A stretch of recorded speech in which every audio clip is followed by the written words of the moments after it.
की थी, उसके फलस्वरूप उसका जन्म मनुष्य पर्याय में हुआ, उच्च कुल में उत्पन्न हुआ और रूपवान हुआ। धन वैभव से संपन्न हुआ, सारी सुविधाएं हैं और अनेक कार्य करने वाले जो भी उसके सुख में साधन होते हैं, ऐसे अनेक प्रकार के सेवक जिसकी सेवा में नियुक्त हैं। सारी भोग सामग्री उपलब्ध है, सब कुछ है और प्रजा भी बड़ी प्रसन्न है उसके राज्य में, चूँकि वह राज्य का पालन बड़े न्याय नीति से करता है। इस तरह से वह सारी भोग सामग्री होते हुए अपने जीवन को सुखपूर्व व्यतीत कर रहा है। प्रत्येक दिन का यही कार्य है कि राज्य का पालन अच्छी तरह हो, तो इस तरह पूरा दिन इसी में व्यतीत होता है कि राज्य से संबंधी जो भी कार्य हैं उन कार्यों को करना। जैसे ही राज्यों के कार्य समाप्त होते हैं और वह अपने शयन कक्ष में आके प्रतिदिन जाके विश्राम करता है। तो इस तरह से सुखपूर्वक पूरा जीवन व्यतीत हो रहा कि दिन तो जनता के लिए है और जो भी अपने परिवारजन के लिए जो भी समय अपेक्षित है वह परिवारजन के लिए है। ये प्रतिदिन का कार्य था, प्रतिदिन ऐसे ही होता था, पर प्रतिदिन की तरह एक दिन वह आया और अपने शयन कक्ष में आके विश्राम के लिए जैसे ही गया और विश्राम के लिए जाने के बाद उसको निद्रा आ गई और निद्रा आ जाने से वह निद्रा में लीन हो गया। रानी भी निद्रा लेने के लिए तैयार थी और जैसे ही वह तैयार हुई, विचार ही था कि अचानक कोई गीत सुनाई आ गया। गीत के बोल सुंदर थे, आवाज़ बहुत सुरीली थी और जैसे ही वह शब्द कान में पड़े, अब तो सारी जो निद्रा का विचार था वह तो अब समागम में बदल गया। बस अब तो निद्रा भंग हो चुकी है, बस एक ही इच्छा है कि कैसे जल्दी से यह रात्रि व्यतीत हो और उस व्यक्ति का समागम हमें प्राप्त हो, जिस व्यक्ति ने ऐसा यह सुरीली आवाज़ में गीत गाया हुआ है। रात्रि बड़ी कष्टमय व्यतीत हुई और रात्रि व्यतीत होने के बाद जैसी सुबह हुआ तो जो भी रानी की सेवा में रहने वाली दासियां थी, एक दासी को बुला के यही कहा कि रात्रि में ऐसा ऐसा हमने गीत सुना और जिस गीत ने हमारी सारी निद्रा भंग कर दी, सारे जीवन के सुखों को भुला दिया। बस अब हमारी एक ही इच्छा जीवन की है कि तुम उस व्यक्ति को हमें प्राप्त करा दो। जैसे भी हो, तुम्हारा एक ही कार्य है सर्वप्रथम आज कि उस व्यक्ति का पता लगाओ, वो रात्रि में सुरीली आवाज़ में गाने वाला व्यक्ति कौन है और कहाँ वह रहता है, उसका आप पता लगा के आओ। दासी तो जाती थी, मैं रानी की आज्ञा को टाल नहीं सकी और वह पता लगाने उस स्थान तक पहुंच गई। और जैसे ही वह पहुंची, ठीक उसी व्यक्ति के पास जिसने रात्रि में गीत गाया था, पर उसके जैसे ही अंगों का अवलोकन किया तो दासी अपना माथा ठोक रही है। बाल लुचे हुए हैं, आँखें धसी हुई हैं, नाक चपटी है, मुख की विकृति अलग प्रकार की है, दांत बाहर निकल रहे हैं, गर्दन दबी हुई है, सीना भी अलग प्रकार का है, पेट जला हुआ है, हाथ पैर भी विकृति को लेके है और पूरा शरीर काला है, अलग प्रकार की, और हाथों में मलमूत्र से लिप्त है। ये सारी जैसी ही दशा देखी, वह दासी कहती है, रानी को क्या हो गया है, कुछ समझ में नहीं आता है।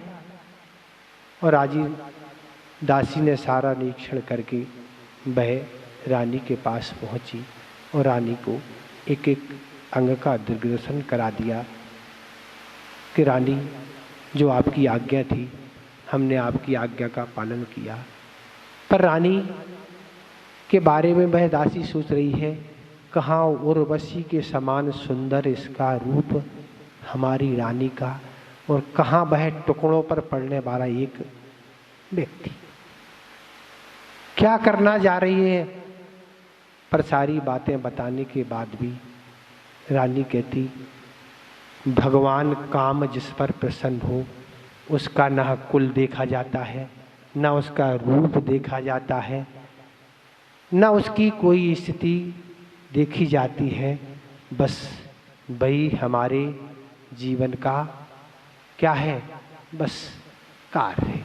हम तो बस, तुम्हें इससे कोई मतलब नहीं, बकवास मत करो, जितना कहा जाए उतना तुम्हें करना होगा।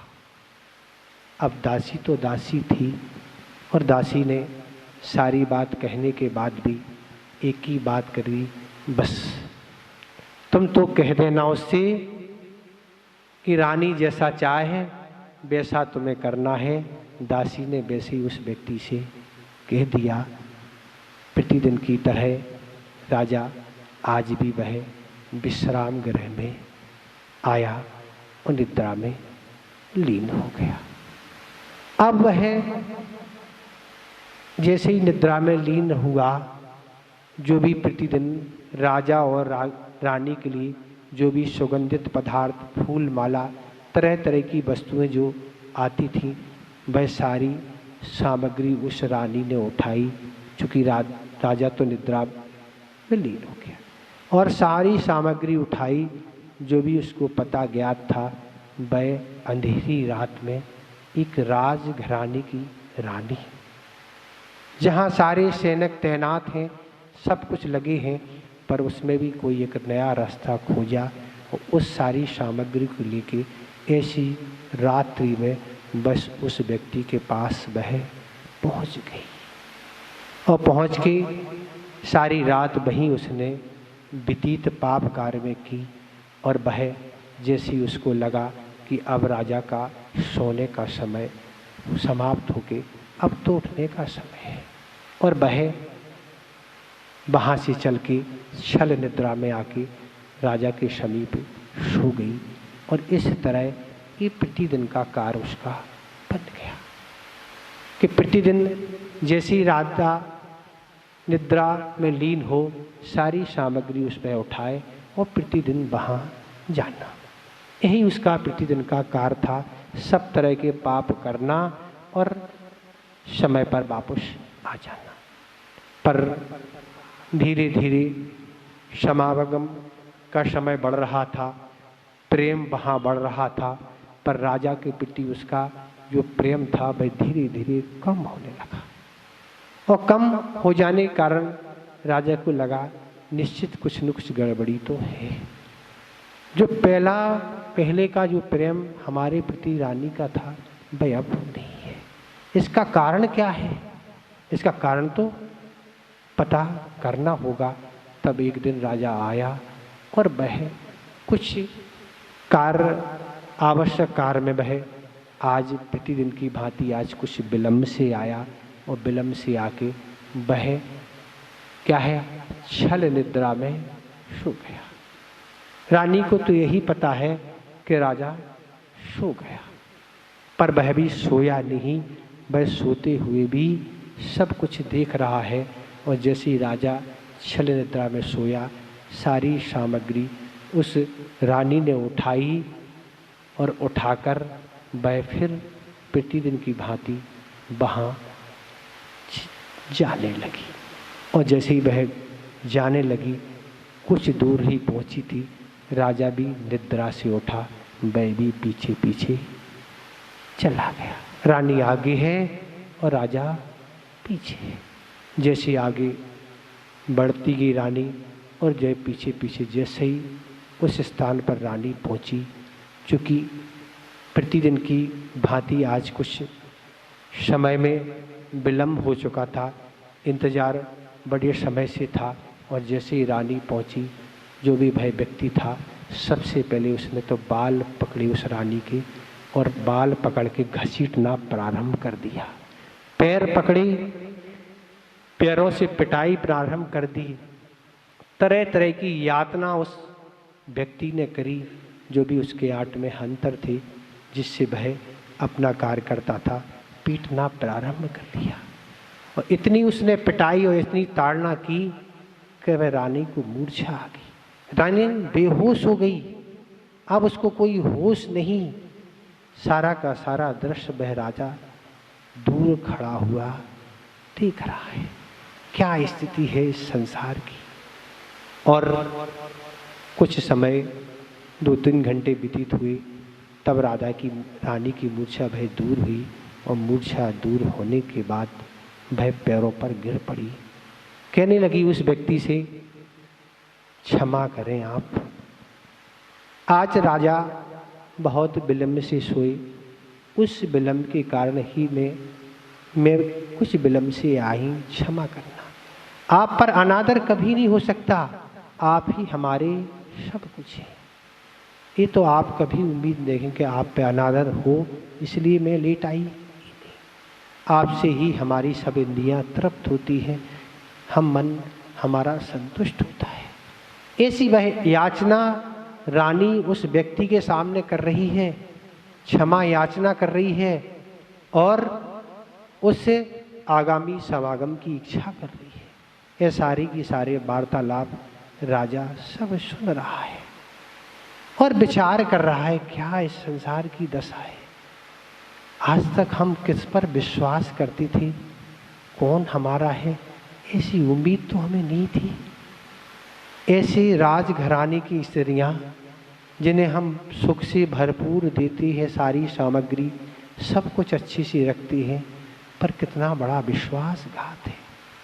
राजा ने तुरंत म्यान से तलवार निकाली और आगे बढ़ा कि दोनों को समाप्त ही कर दिया जाए, क्योंकि अब ऐसे लोगों के साथ रखना कहाँ तक उचित है। और आगे जैसे ही बड़ा तरबाल म्यान से निकाल के समाप्त करने का जैसे ही भाव बनाया, पर एक विचार मन में आया कि इन कहाँ ये टुकड़ों पर पड़ना वाला हमारा एक सेवक, और कहाँ ये स्त्री। अगर स्त्री कदाचित विकृति भी हो, पर हमारा जो दुनिया में आज यश फैला हुआ है, हमारी ख्याति फैली हुई है, हमारी न्याय नीति की चर्चा फैली हुई है, वह सारी नष्ट हो जाएगी। ये तुच्छ कार्य है। तुरंत उसने पीछे हट के म्यान में तलवार डाली और वहाँ से वापस आके अपने स्थान पर आके वह फिर से आके सो गया, चूँकि निद्रा तो समाप्त हो चुकी थी। अब तो निद्रा समाप्त होने के बाद उसने एक ही विचार बनाया कि सुबह होते ही अब अपन को यहाँ रहने नहीं। और वह सुबह होते ही माँ के सामने उपस्थित हुआ। चूँकि जब भी वह जाता था तो प्रसन्नता पूर्वक माँ के पास जाता था, पर आज चेहरे पर प्रसन्नता नहीं है। अभी तो वही दृश्य नैनों में झलक रहा है, वही रात्रि का। और माँ ने कहा, बेटे आने का कारण क्या है। तब उसने यही कहा, माँ एक आज रात्रि में हमने स्वप्न देखा है, और वह स्वप्न कुछ अशुभ प्रतीत हो रहा है। इसलिए माँ हमारा यही भाव है कि इस संसार का हमने स्वरूप देख लिया, अब तो हमारा भाव दीक्षा लेना चाहिए, और उसी में ही हमारा कल्याण है। इस संसार में रहना अब उचित नहीं, क्योंकि ये क्या है, धोखे की घटनाएं हैं। अब इस तरह उसने उस बात को जो भी घटित हुई थी उसको माँ के समक्ष बिल्कुल नहीं रखा, कहाँ रखें क्या रखें, और उचित भी नहीं समझा। माँ ने कहा, ठीक है, जो भी सोचा है वो ठीक है। यह समाचार जैसे रानी को अवगत हुआ और रानी ने फिर एक छल रच दिया। क्या रचा? रानी ने कहा, राजा से दीक्षा लेना है तो ले लो, कोई बात नहीं, पर जीवन भर हमारे हाथों का तुमने भोजन तो किए ही है, पर अंतिम समय भी अगर भोजन कर लो तो बहुत अच्छा रहेगा। आज हम अपने हाथों से आपको और माँ को भोजन कराना चाहते हैं। और इस तरह उसने भोजन तैयार किया। भोजन में लड्डू भी बनाए और लड्डू में जहर मिला के उन दोनों को दे दिए और दोनों का मरण हो गया। रानी भी इस फलस्वरूप, इस पाप के फलस्वरूप वह भी नरक पहुंच गई।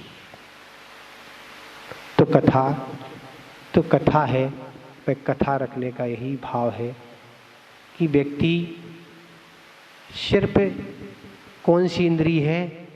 कर्ण इंद्री। गीत संगीत कर्ण इंद्री का विषय है।